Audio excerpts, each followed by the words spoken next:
Jamais le firmament de Saint-Tropez n'a semblé si oppressant, si pesant, comme s'il s'était affaissé sous le fardeau d'une peine trop démesurée pour être contenue.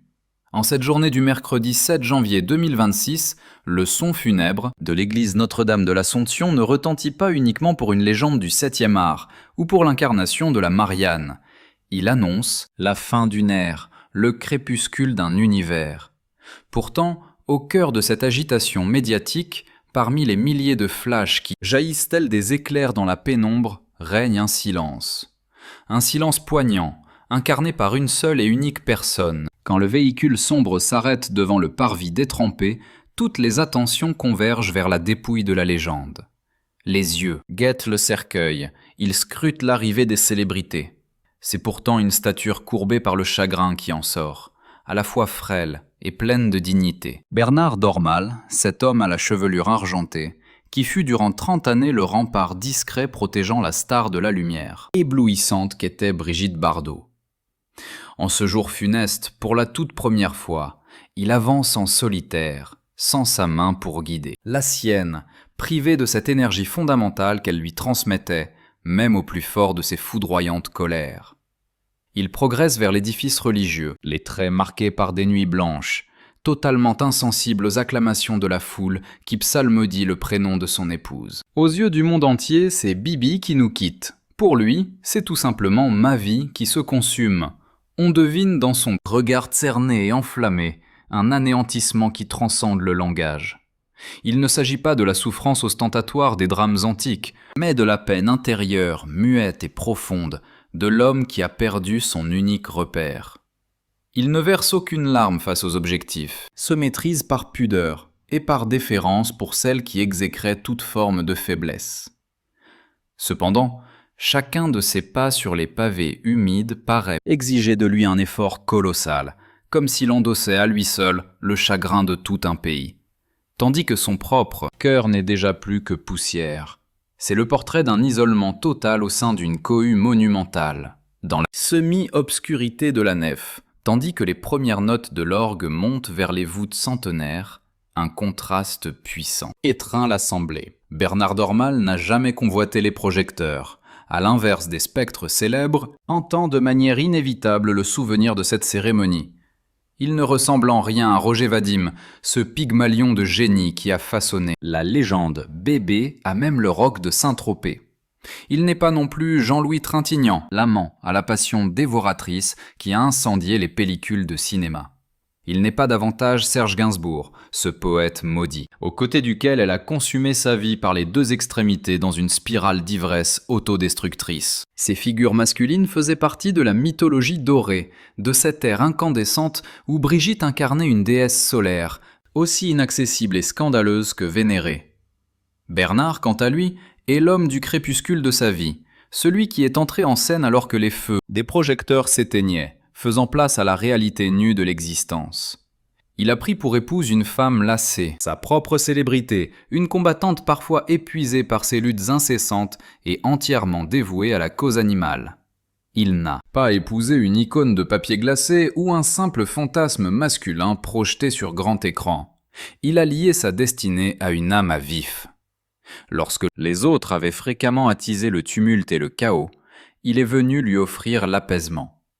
Il a représenté ce havre de paix solide, profondément ancré dans la réalité, à 1000 lieues du strass artificiel et des faux-semblants du show-business qu'elle avait fini par vomir d'eux. Toutes ses forces. Observez-le, assis à la première rangée, ses mains croisées sur ses genoux, le regard flottant dans le vague. Sa présence réservée constitue l'exact opposé des liaisons tumultueuses qui ont défrayé la chronique des tabloïds durant des décennies. À ses côtés, la madrague a cessé d'être un décor de cinéma à ciel ouvert, enfin redevenir ce qu'elle n'aurait jamais dû cesser d'être, un véritable foyer. Il a consenti à une vie de reclus, à partager son existence avec une véritable arche de Noé envahissante, à endurer les sautes d'humeur et les orages intérieurs d'une icône qui ne désirait plus en être une. Il fut le gardien de son sanctuaire, mais plus encore, le protecteur de sa quiétude. Aujourd'hui, tandis que la planète entière pleure l'icône immortelle, Bernard, lui, pleure la femme qui, à ses côtés, avait finalement appris à associer le verbe aimer au mot sérénité. C'est sans doute là son plus grand accomplissement, avoir été le dernier homme de sa vie, celui demeure lorsque la musique se tait. Mais au centre de cette terrible épreuve, une vision encore plus poignante que la peine. Solitaire de Bernard vient profondément émouvoir l'Assemblée et fasciner les millions de téléspectateurs à travers le globe. C'est l'image de deux hommes, assis l'un à côté de l'autre sur le banc de bois verni du premier rang, faisant face à l'autel. Sur la droite, Bernard Dormal, le rock de ces dernières années. Sur la gauche, Nicolas-Jacques Charrier, le fils longtemps perdu, l'enfant marqué par la douleur et le scandale, revenu des frimas d'Oslo, déjouant ainsi tous les pronostics.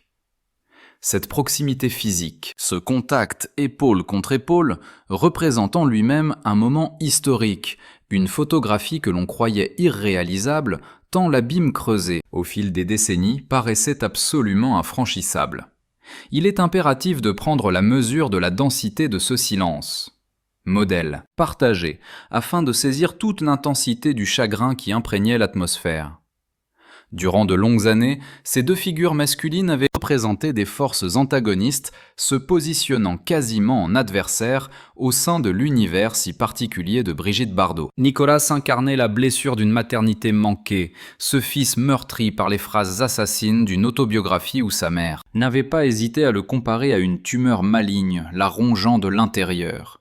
Cet homme qui avait été jusqu'à poursuivre sa mère en justice sanctuarisait sa vie privée.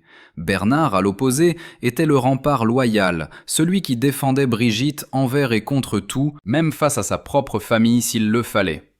On aurait donc pu imaginer une distance polaire, un éloignement, de pure convenance, ou même une animosité latente entre le mari loyal et le fils que l'on disait si distant. Cependant, la scène qui se déroule sous la nef de l'édifice transcende les anciennes rancunes. C'est un armistice tacite, une main qui se tend au-dessus du gouffre de l'incompréhension. Au moment où Nicolas, laissant choir son apparente froideur scandinave, fut submergé par le chagrin, la main posée sur le cercueil, ce n'est pas un inconnu qui le regardait, mais bien Bernard. Et dans les yeux de ce dernier, on ne lisait aucun jugement, aucun reproche, mais seulement une empathie sans bornes. On aperçut, ou peut-être imaginé, un geste, presque imperceptible de Bernard en direction de Nicolas, une légère inclination du buste, comme pour lui proposer un refuge, un appui muette. C'était l'aveu silencieux d'une souffrance partagée. À ce moment précis, toutes les murailles se sont effondrées. Il n'y avait plus le clan Charrier d'un côté et le clan Dormal de l'autre. Il ne restait que deux hommes privés de la même femme, connectés par un deuil qui les transcendait. Ce rapprochement est d'autant plus émouvant qu'il révèle ce que Brigitte n'avait peut-être jamais réussi à accomplir de son vivant, unifier les hommes qui ont jalonné son existence. Bernard, par son attitude digne, concède à Nicolas la position qui lui est due, celle de chef de famille endeuillé, sans jamais tenter de s'approprier ni l'attention ni la peine. Il se met en retrait pour que le fils puisse enfin retrouver sa mère au seuil de l'éternité. Cette entente tacite, conclue devant le cercueil de bois clair, constitue sans doute le plus magnifique tribut qu'on pouvait lui offrir. Il démontre à tous que l'amour, même conflictuel, même abîmé, même imparfait, finit inévitablement par apaiser les blessures les plus vives quand l'heure des adieux a retenti. Il s'agit d'une réconciliation, par Della la mort, un présent d'adieu poignant offert par deux hommes qui, le temps d'une cérémonie, ont fait le choix de porter ensemble le poids de l'héritage sentimental laissé par une icône. La cérémonie prend fin, l'assemblée se sépare et le convoi funéraire met le cap sur le cimetière marin. Mais pour Bernard, la véritable épreuve débute à cet instant, le retour à la Madrague. Ce lieu n'est plus simplement une demeure, c'est devenu un mausolée vibrant, un sanctuaire, où chaque objet, chaque végétal, chaque particule de poussière porte la marque indélébile de son passage. Alors que la massive grille de couleur verte se referme derrière lui, l'isolant des rumeurs du monde, un silence de plomb s'installe sur la propriété. Ce silence est radicalement différent de celui de l'église. C'est un silence peuplé, presque, inquiétant, tant il met en lumière le vide laissé par l'absence. La demeure, d'ordinaire si pleine de vie, paraît désormais en apnée. Les volets à demi-clos laissent pénétrer une clarté blafarde qui allonge les ombres dans l'immense salon. Ici, rien n'a changé. Ses lunettes de vue reposent sur la table basse, près d'une liasse de courrier de la fondation qu'elle ne visera plus jamais. Son châle fétiche est posé avec nonchalance sur le dos du canapé, gardant peut-être encore pour quelques instants illusoire l'empreinte de ses épaules. Bernard s'immobilise sur le pas de la porte, comme changé en pierre. C'est là, dans ce cadre intime devenu subitement hostile, que la conscience de la perte le foudroie avec une brutalité sans nom. Il n'est plus l'époux de Brigitte Bardot. Il est un veuf qui déambule dans les corridors de sa propre mémoire. Mais ce qui lui brise le cœur plus que tout, ce n'est pas l'inertie des choses, mais bien l'attente des êtres vivants. À peine a-t-il franchi le seuil de la pièce principale qu'une vague de fourrure et de regards suppliants se tourne vers lui. Les chiens, ces bébés comme elle aimait les nommer, sont là, prostrés, en cercle, l'air accablé, percevant instinctivement que l'équilibre de leur monde s'est rompu.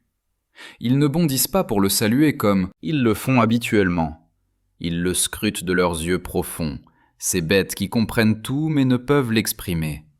Ils la cherchent. Ils flairent l'air, dans l'espoir de retrouver sa fragrance, épiant le cliquetis de sa canne sur le sol, ou le timbre de sa voix rauque et affectueuse qui les convoquait pour le repas. Bernard pose un genou à terre, avec lenteur, est immédiatement submergé. Un vieux labrador appuie sa lourde tête sur sa cuisse, laissant échapper un gémissement qui sonne comme un sanglot. Un félin vient se blottir contre sa main immobile, en quête d'une caresse qu'il n'a plus l'énergie de prodiguer. C'est une vision d'une désolation poignante. Bernard comprend qu'il n'hérite pas uniquement de cette demeure légendaire, mais avant tout de ce devoir écrasant. Il est maintenant leur unique père, de cette maisonnée privée de sa matriarche. Il lui faut puiser une force surhumaine pour eux, alors que son propre être est en 1000 morceaux. Avec une infinie tendresse, il leur chuchote des paroles décousues, des assurances qu'il restera, qu'il ne les abandonnera jamais. « Maman s'en est allée », articule-t-il peut-être la voix nouée, parfaitement conscient que ces mots sont vides de sens pour eux. Si ce n'est cette terrible réalité, la présence bienveillante qui les chérissait et les soignait s'est évanouie.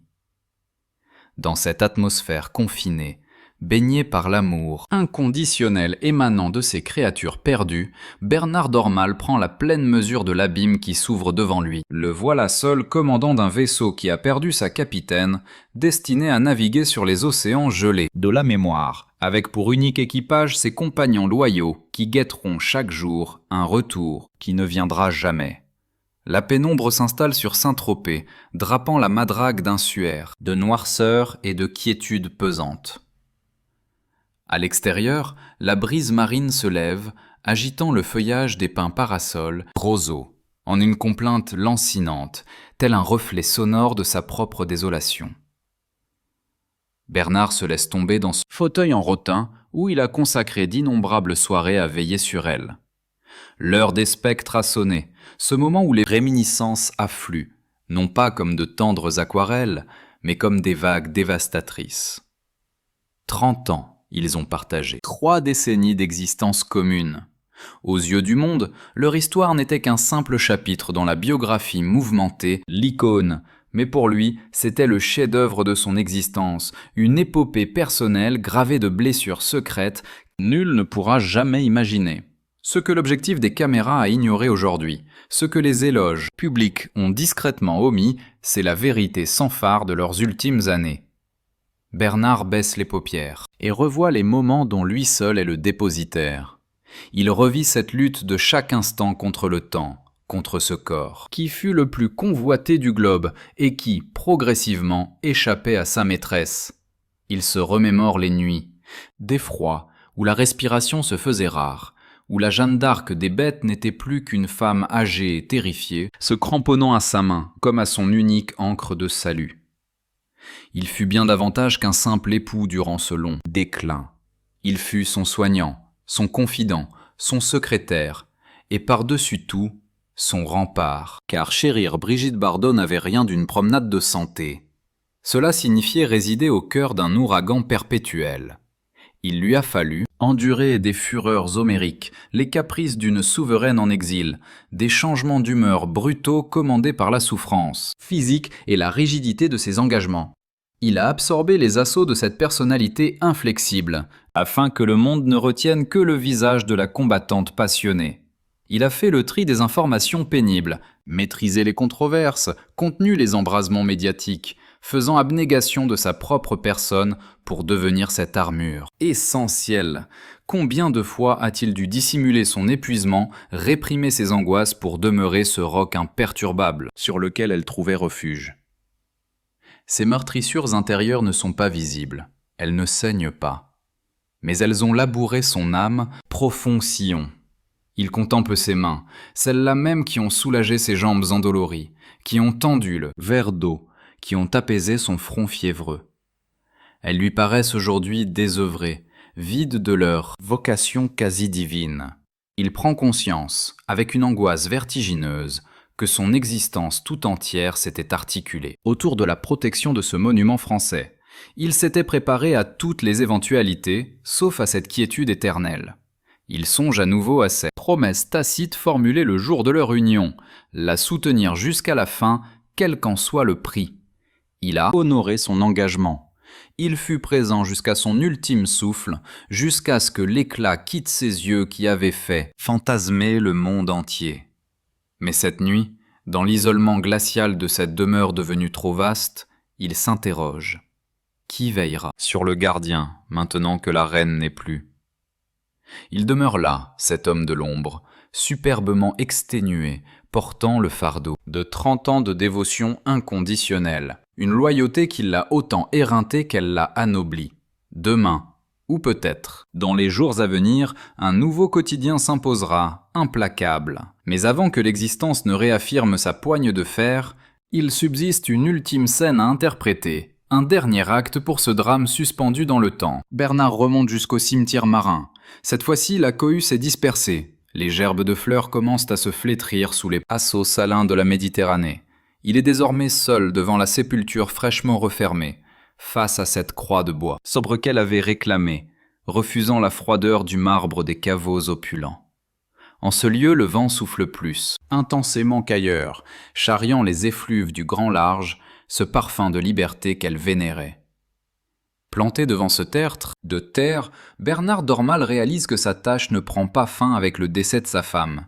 Bien au contraire, elle se métamorphose, devenant plus spirituelle, plus totale encore.